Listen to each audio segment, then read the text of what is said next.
பாஜக ஏன் திருப்பணிக்கு வந்து மக்களின் பிரதிநிதியா செல்வ பெருந்தகை வந்து சாதி ரீதியில வந்து அழைப்பு எடுக்கலாம்னு சொல்லிட்டு அதிகாரிங்க சொல்றாங்க அழைப்பு எடுக்கலாம்னு சொல்லிட்டு நீர்வளத்துறை வந்து உங்க கட்டுப்பாடு முதல்ல ஒரு செல்வ பெருந்தகை ஒரு அரசியல் கட்சி தலைவர் இப்படி சொன்னதுக்காக நான் வருத்தப்படுறேன்.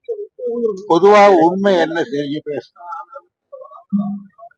பருவமழை கூடி பருவ துவக்க விழாவில் மேட்டூர் டேம் திறந்து நிரம்பியிருந்தால்தான் சீஃப் மினிஸ்டர் திறப்பாங்க. அந்த ஒன்னை தான் நாங்க திறப்பாங்க, லோக்கல் திறப்பாங்க. இது மாதிரி சின்ன சின்ன இதெல்லாம் ஆத்து குறுக்கமாக கட்டிட்டு தான் பண்ண வேண்டாம்.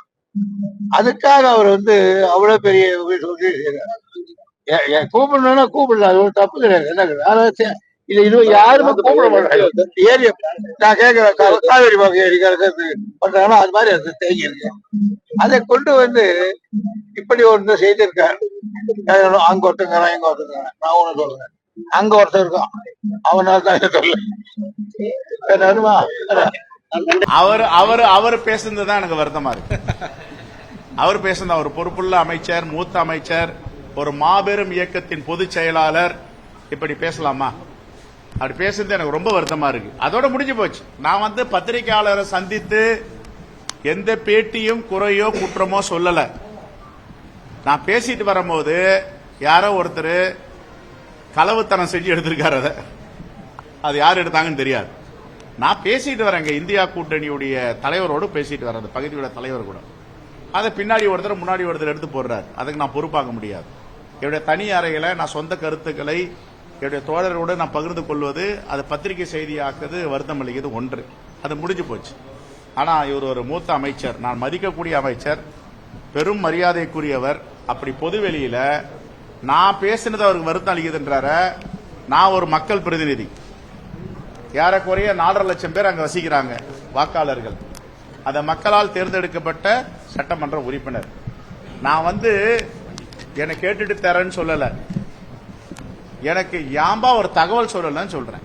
எதுக்கு தகவல் சொல்லலன்னு நான் கேட்கிறேன் அப்படின்னா, என்னோட உரிமை. திறந்து விட்டவனே எங்க போகுது? அது வழுதலம்பேடுக்கு போகுது. வழுதலம்பேடுல இருந்து திருமுடிவாக்கம் வழியா அனகாபுத்தூர், பம்பல் அந்த பக்கம் போது என்னுடைய தொகுதியை ஒட்டி வழுதலம்பேடு, திருமுடிவாக்கம், சம்பரம்பாக்கம், காவலூர் இருப்பதால் நான் ஒரு வாரத்தை அந்த ஊராட்சி மன்ற தலைவர்கிட்ட போன் பண்ணி சொல்லி இருப்பேன், திறக்க போறாங்க, குழந்தைகள்லாம் ஆத்து பக்கம் போக வேண்டாம், பெரியவங்க எல்லாம் துணி துவைக்க போவாங்க வேண்டாம், நான் எச்சரிக்கை பண்றதுக்காக கேட்கிறேன். இது கேட்டதே குற்றம் அப்படின்னு என்ன அவர் குற்றச்சாட்டு சொன்னார்னா இதுக்கு என்ன பதில்?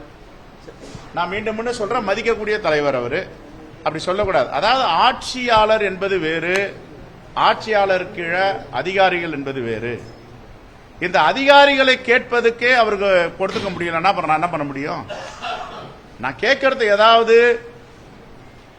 ஒரு வரம்பை மீறி பேசணும் அப்படின்னா அவர் பேசியிருக்கலாம்.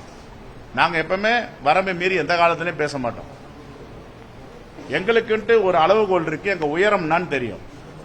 அப்ப இது வந்து செய்யற தவறெல்லாம் நீங்க செஞ்சுட்டு அதை ஜஸ்டிஃபை பண்றது இருக்கு பாருங்க, அதான் வேதனையா இருக்கு. வேதனைப்படுறவங்க நாங்க, சங்கடத்தில் இருக்கவங்க நாங்க அதிகாரிகளா? இதான் கேட்கிறோம். இப்ப இதெல்லாம் யாரு இப்ப எப்படி இட்டு கட்டி எழுதுறாங்க? அரசு பத்தி எழுதுறாங்க. ஆட்சிக்கும் அரசுக்கும் இந்த அதிகாரிகளுக்கும் சம்மதம் கிடையாது. இவங்க தாழ்ந்தவனித்தனமா செய்யறாங்க. யாரோ மேல இருந்து சொல்றாங்க அதிகாரிகள் கூப்பிடாத, அவங்கள எதுவும் கூப்பிடணும், அப்படி மேண்டேட்டரி கிடையாது அப்படின்னா என்ன? இது ரொம்ப வியக்கானம் பேசுறது. மேண்டேட்டரி கிடையாது அப்படின்னா என்ன? எது மேண்டேட்டரி? நான் உங்களுக்கு வணக்கம் வைக்கணும்ன்றது மேண்டேட்டரி இருக்கா? நான் ஏன் வணக்கம் வைக்கிறேன்? எல்லோருக்கும் வணக்கம்ன்றோம் வந்த உடனே. அது மேண்டேட்டரி இல்லையே, நான் வைக்க வேண்டிய அவசியமே கிடையாதுன்னு சொல்லிட்டு போலாமே. நல்லா இருக்கலான்னு கேட்ட மேண்டேட்டரி? அது ஒரு தமிழ் நாகரிகம், தமிழ் கலாச்சாரம், தமிழ் கலை, இலக்கியம், பண்பாடு நமக்கு எல்லாமே இருக்கு. நான் சொல்ல மாட்டேன், தகவல் சொல்ல மாட்டேன் அப்படின்னா இது என்ன நாகரிகம்? புரிஞ்சுக்கலாம் கூட பரவாயில்ல. வாய்ப்பு இருக்கும்போது முதலமைச்சர்கிட்ட நான் சொல்றேன்னு வச்சுங்க, எதிர்வினை ஆடுறாங்கல்ல, அதுதான் எனக்கு வருத்தம் அளிக்கும். அப்படிலாம் மேண்டேட்டரி கிடையாது. ஏன் சொல்லணும்? சொல்ல வேண்டிய அவசியம் இல்லைன்னா தகவல் சொல்ல வேண்டிய அவசியம் எல்லாம் நாங்க எதுக்கு மக்கள் பிரதிநிதியா இருக்கோம்? நாளைக்கு வேணா ராஜினாமா பண்ணிட்டு போயிடுறோம் சட்டமன்ற உறுப்பினரை. அமைச்சர் வருத்தம் அளிக்குன்னு சொன்னவர் இனிமேல் இது போன்ற தவறுகள் நடக்காதுங்கிறதோ எந்த மாதிரி உத்தரவாதம் கொடுக்கலையே சார்.